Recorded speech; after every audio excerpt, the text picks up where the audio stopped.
पुत्रदा एकादशी व्रत। यह व्रत पौष सुदी एकादशी को होता है।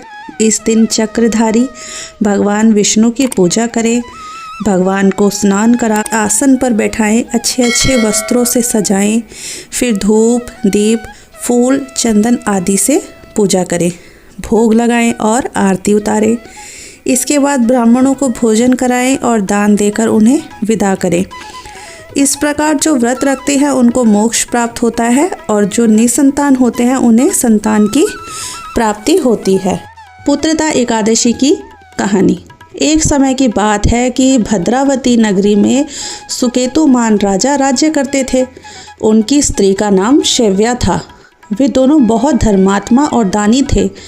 इनके राज्य में सभी सुखी थे, परंतु राजा रानी दोनों निसंतान होने के कारण बहुत दुखी रहते थे।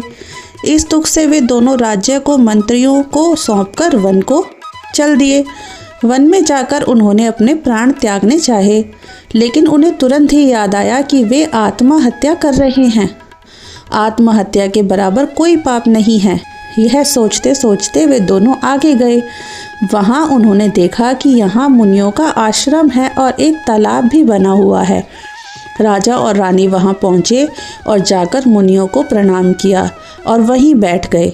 मुनियों ने देखा कि वे बहुत दुखी हैं। तब उन्होंने अपने योग्य बल से राजा के दुख का कारण जान लिया और कहने लगे, हे राजन, आज तुम स्नान करो और भोजन करो।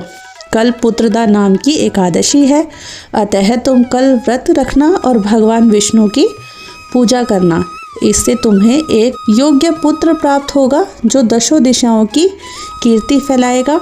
राजा ने वैसे ही किया। व्रत के 1 साल बाद उनके एक बहुत सुंदर गुणवान पुत्र पैदा हुआ। यह देखकर राजा रानी बहुत खुश हुए।